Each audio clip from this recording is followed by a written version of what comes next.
I suppose I should have gone in for a few minutes, but I just couldn't do it. Burying someone from a family you've known from childhood, someone cut down in the prime of life, well, it's hard to take. I could say goodbye from here. Besides, I could do more good out on the road. I could keep trying to prevent other people from killing themselves in their cars and bringing to other families, like the Dixons in there, that heartbreak that never quite heals. It was hard to believe that just a few days before, the Dixon family had been as happy and contented a group of people as you'd find anywhere. Frank Jr. had just come home from college to give his dad a little help on the farm for the summer.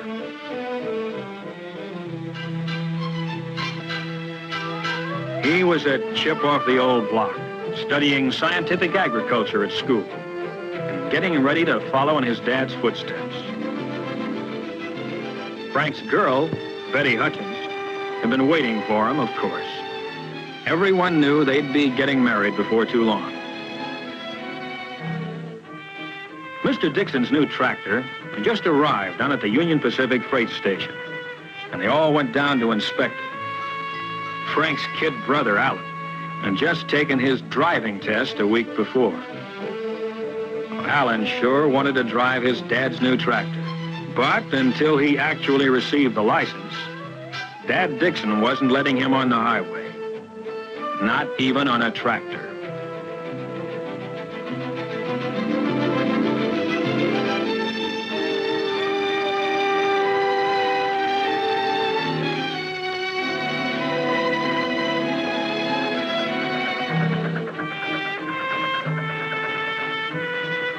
The UP station agent had reminded Frank that the 411 streamliner was due any minute. And of course, with Betty there, he wasn't taking chances anyway. If everyone was that careful all the time, well, a lot of people in the cemeteries would be alive today. It was the next Monday that Alan Dixon's first driver's license arrived in a noon mail delivery. Boy, was he proud of that license. He couldn't wait to show it to his brother. After all, your first license is sort of a milestone. It means all the roads are now open to you. He was proud of the license, naturally, and just as naturally, wanted to make use of it on any errand that his dad or his mother or his grandfather could think of. The only trouble was, I had to choose that moment to drive in and spoil things. Of course, when you've known a family as long as I'd known the Dixons, they don't treat you as a cop, but as a friend. Looks like you're going to have another Dixon to worry about, huh? Alan got his driver's license. Oh, is that right? Well, let me see it, would you? You bet. Well, I guess that makes it official. When'd you get it? Just came today. Oh, just today, huh?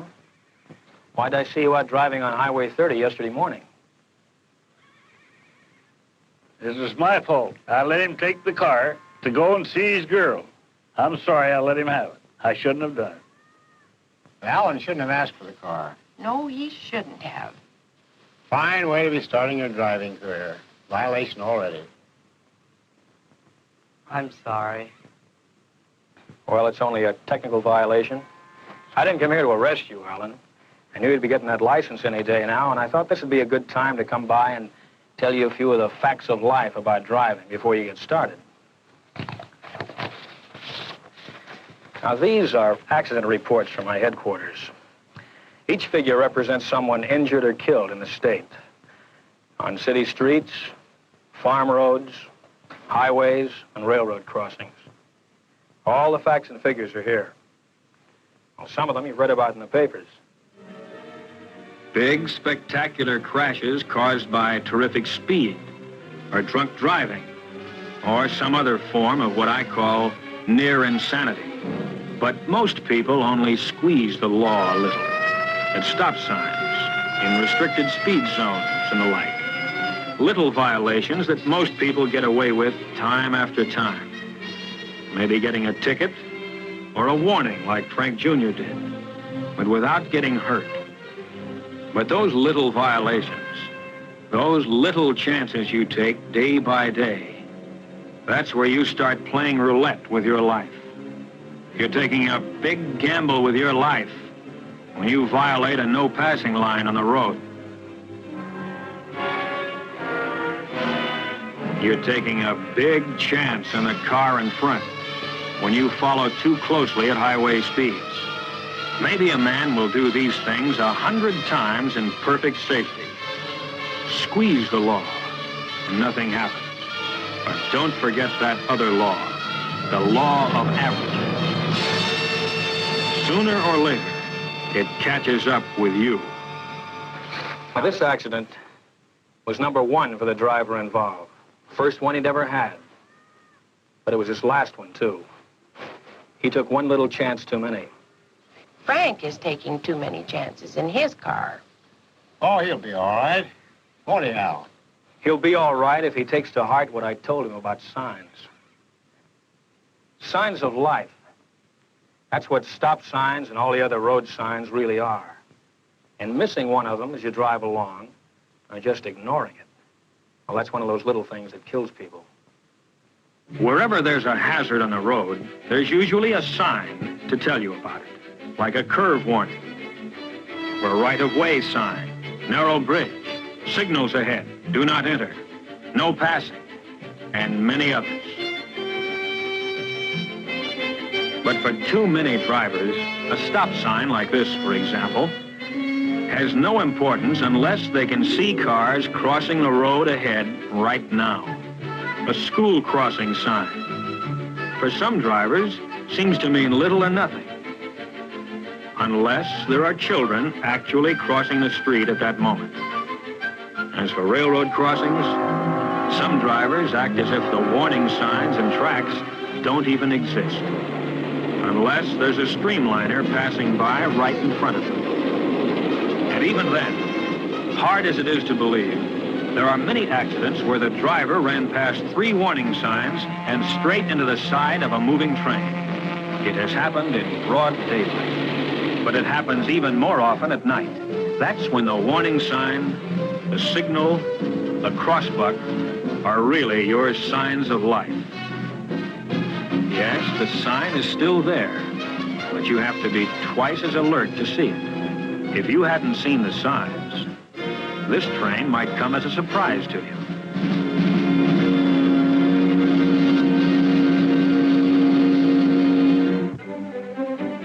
Traffic signs and signals that are so easy to see in the daylight become easier to miss as the sun goes down. Twilight is a dangerous time of day when things are half visible, half in deepening shadow. Main Street at night becomes a maze of lights and neon signs, all competing with one another to catch your eye. But where's the traffic signal? Oh, there it is, almost lost against the other lights beyond.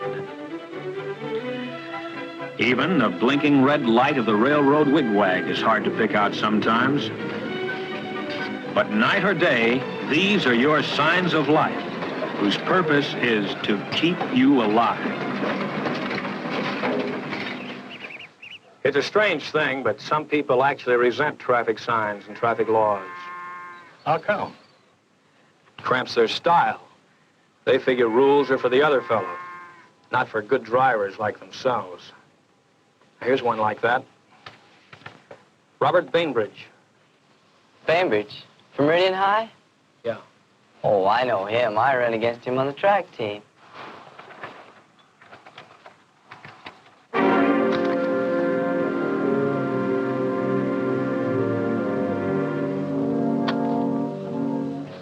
I knew him. I'm sorry, dear.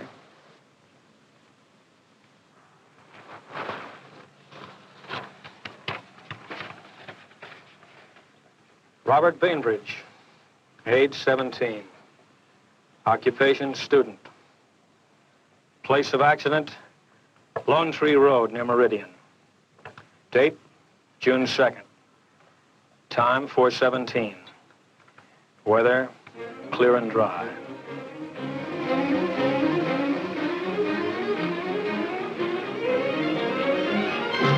I gave him the light and siren on Highway 41 when he was doing about 70. His first mistake was speeding. His second mistake is when he tried to outrun me.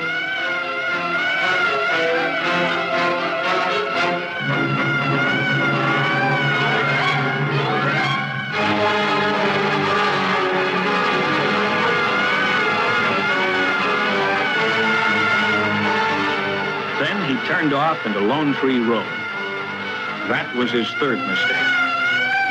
I didn't chase him on that gravel road. I didn't want him to keep up that speed on such a treacherous footing. I just followed along without the flasher or siren, hoping he'd realize what he was doing before it was too late. I lost sight of him around a turn. He took it way too fast for gravel.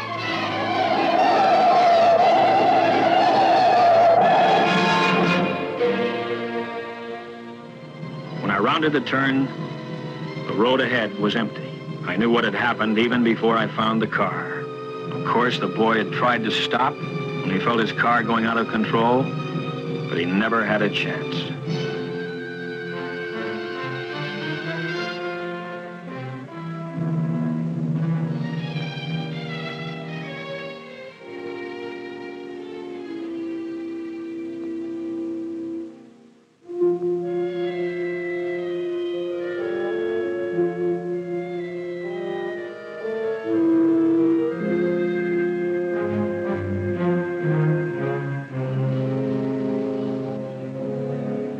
I can't understand it. Why did he do it? You tell me. That's one thing the reports don't show. Why people do things with a car that make no sense at all. Well, I guess a young fellow in a car figures he's quick enough to save himself. Quick enough? If a human body could match a machine. When you get to be my age, you slow down. Well, you can remember the old days, can't you, Mr. Dixon? Yep. When a tandem bicycle wasn't just a showpiece for an old-timers' day celebration, but a real, honest-to-goodness means of transportation. Sometimes we forget that there are plenty of people on our highways today who grew up in that horse and buggy age. Those narrow, two-lane country roads that used to be so quiet, peaceful, are now several lanes of high-speed traffic. The roads that used to wind gently around the hills now slice through mountains with nothing to slow you down. And many a rail crossing that stopped you in the old days is now a high-speed underpass or overpass. Everything in the world of transportation has improved. Everything except the drivers. We still have to use the same old equipment. Our eyes and ears and reflexes. They haven't improved a bit. No, they haven't. When I was a kid, I run 100 yards in 11 seconds. Yeah, he used to run me down in about 3 jumps. No, Gaff? 11.5. That's faster than I ever ran it in. Well, the point is, Alan, you have to face a much greater danger on the road than your grandfather did, with no better equipment. No better personal equipment, that is. Oh, the highways and the cars are better and faster, of course. And that's where the danger is. Yes, danger. Even with sensible, safe-driving people on a highway as smooth as silk, with no traffic lights and no intersections to worry about. You might wonder, where is the danger we keep talking about? Well, here's one danger: fatigue. On long trips, fatigue is a big hazard. You should stop at least once every hour. Get out, stretch your legs, get those cobwebs out of your head. Weariness slows down your reactions, and at 60 miles an hour or better, you can't afford it.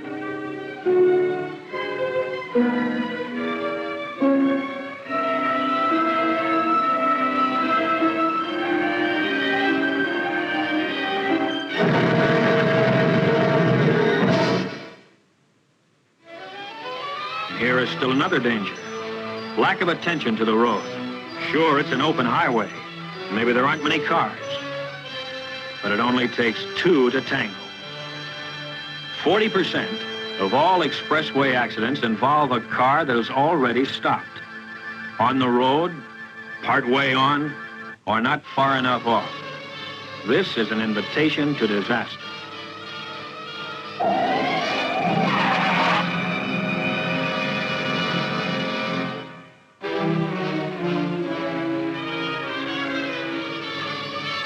Here is another hazard of our superhighways that we patrolmen see all too often.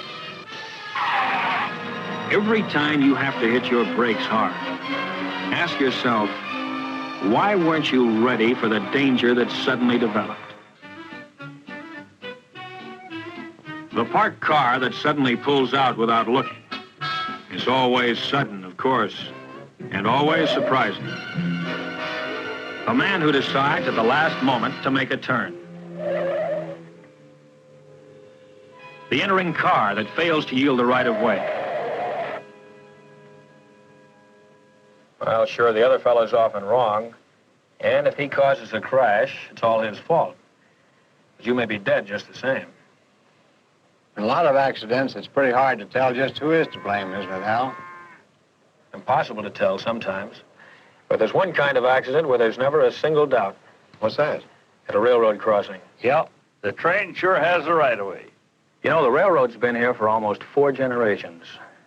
Every farm family in these parts uses the railroad to ship their crops. We all like to ride the trains. But why is it so many people don't see the trains at the crossings? It seems impossible that anyone could fail to see or hear a train in motion. A locomotive is certainly big enough, and the train of cars behind it may be as much as a mile long. And yet, many people who have lived through a crossing accident will say, where did the train come from? I never saw it until it was right on top of me. Where did it come from? Well, it came on the rails. It couldn't come from anywhere else.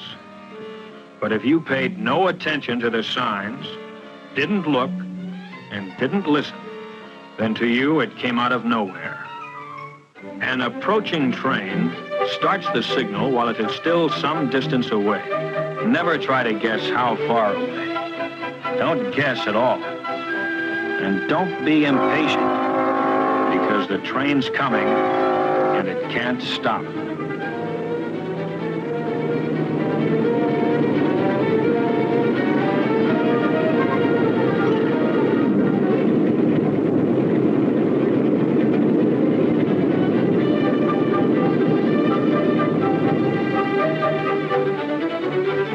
Any signal in action means that a condition of fatal danger exists at this moment, at this crossing.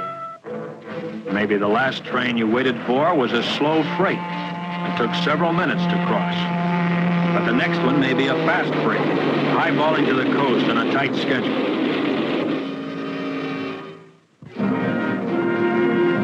Remember that many freight trains today are faster than passenger trains of 15 years ago. Many crossings have more than one set of tracks, each one a separate hazard. When you cross, make sure all tracks are clear. Yes, don't let a double track double-cross you. Stop, look, and listen, the crossbuck says. All right, let's listen. As this train approaches, let's see how close it comes before we hear it.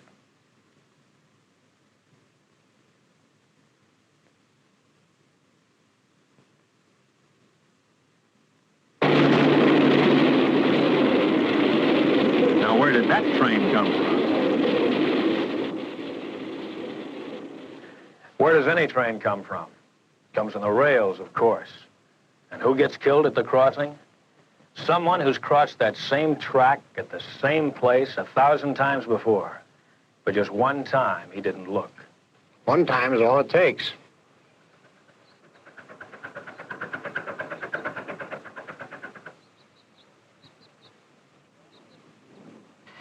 Please speak to Frank about his driving. It worries me.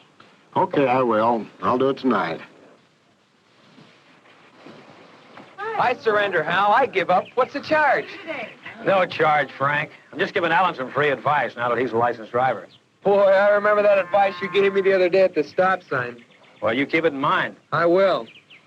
Dad, can I take the car into town now? Okay, Alan, go ahead. But take it easy. Well, I'll be real careful. Goodbye. He'll be all right. Look at the guy go. Hey, maybe we better go along with him, make sure he gets there all right. Okay, buy me soda. Okay, fine. Goodbye, everybody. Bye.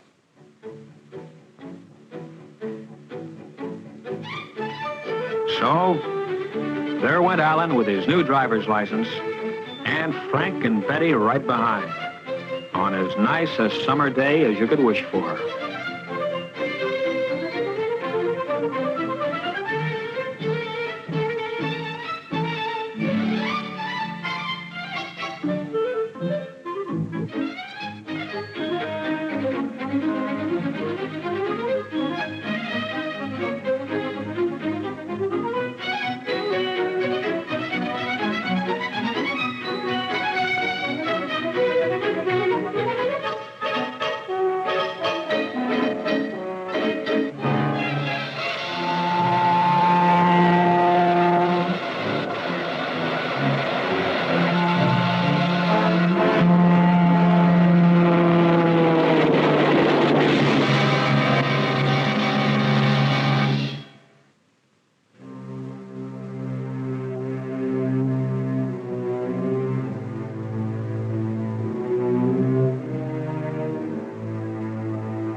Why don't they look, Ralph?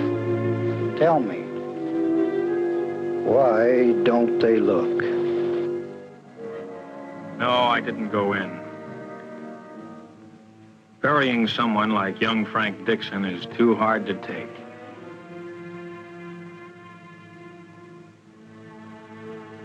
My place was out on the road. Out on the road, I could at least try to keep other people from killing themselves in their cars. So if the next car I stop happens to be yours, don't tell me you were only speeding a little, only breaking the law a little, only doing something a little bit wrong. Save that for somebody else, brother, because I see too many little follies that end up with someone a little bit dead.